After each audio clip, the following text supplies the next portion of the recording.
Malla-yuddha, Sanskrit, Malla-yuddha, is the traditional form of combat wrestling originating in the Indian subcontinent. It is closely related to Southeast Asian wrestling styles such as Naban and is one of the two ancestors of Kushti. Indian wrestling is described in the 13th century Malla Purana. Malla-yuddha incorporates wrestling, joint breaking, punching, biting, choking, and pressure point striking. Matches were traditionally codified into 4 types, which progressed from purely sportive contests of strength to actual full-contact fights known as yuddha. Due to the extreme violence, this final form is generally no longer practiced. The second form, wherein the wrestlers attempt to lift each other off the ground for 3 seconds, still exists in South India.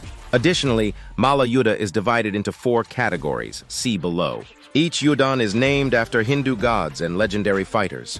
Hanumanti concentrates on technical superiority.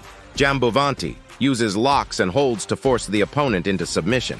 Jarasandhi concentrates on breaking the limbs and joints while fighting. Bhimaseni focuses on sheer strength. Wrestling in the Indian subcontinent, making it the oldest known codified form of fighting in the region. Competitions held for entertainment were popular among all social classes, with even kings and other royalty taking part. Wrestlers represented their kings in matches between rival kingdoms. Death matches before the royal court served as a way to settle disputes and avoid large-scale wars. As such, professional wrestlers were held in high regard. In pastoral communities, people would even wrestle against steers. The first written attestation of the term Malla-yuddha is found in the epic Ramayana, in the context of a wrestling match between the Vanara king Vali and Ravana, the king of Lanka. Hanuman, a Ramayana character, is worshipped as the patron of wrestlers and general feats of strength. The Mahabharata epic also describes a wrestling match between Bhima and Jarasandha. Other early literary descriptions of wrestling matches include the story of Balarama and Krishna. Stories describing Krishna report that he sometimes engaged in wrestling matches where he used knee strikes to the chest, punches to the head, hair-pulling, and strangleholds. He defeated Kamsa, king of Mathura, in a wrestling match and became new king in his place. Siddhartha Gautama himself was said to be an expert wrestler, archer, and sword fighter before becoming the Buddha.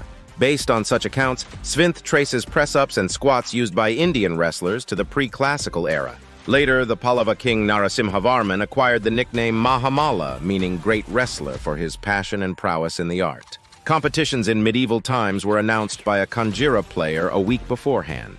Matches took place at the palace entrance in an enclosure set aside for games and shows. The wrestlers typically came of their own accord during public festivals, along with magicians, actors, and acrobats. Other times, they would be hired by nobles to compete. Winners were awarded a substantial cash prize from the king and presented with a victory standard. Possession of this standard brought national distinction. Decline. Traditional Indian wrestling first began to decline in the north after the medieval Muslim invasions, when influences from Persian wrestling were incorporated into native Malla-yuddha. Under Mughal rule, courtly fashion favored the Persianate Pelwani style. Traditional Malla-yuddha remained popular in the south, however, and was particularly common in the Vijayanagara Empire. The 16th century Jaina classic Bharatesa Vaibhava describes wrestlers challenging their opponents with grunts and traditional signs of patting the shoulders. Sculptures at Bhatkal depict wrestling matches, including female wrestlers. As part of his daily routine, the king Krishna Deva Raya would rise early and exercise his muscles with the gada, mace, and sword before wrestling with his favorite opponent. His many wives were tended to by only female servants and guards, and among the 12,000 women in the palace were those who wrestled and others who fought with sword and shield. During the Navaratri festival, wrestlers compete in front of the king, as described by the Portuguese traveler Domingo Paes. Then the wrestlers begin their play. Their wrestling does not seem like ours, but there are blows given, so severe as to break teeth and put out eyes and disfigure faces, so much so that here and there men are carried off speechless by their friends. They give one another fine falls too.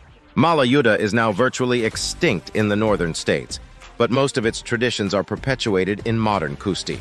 The descendants of the Jayasti clan continued to practice their ancestral arts of Malla-yuddha and Vajra Musti into the 1980s, but rarely do so today. Malla-yuddha has survived ceremonially in South India, however, and can still be seen in Karnataka and Tamil Nadu today. Please like, subscribe, and comment on the next video you want to see.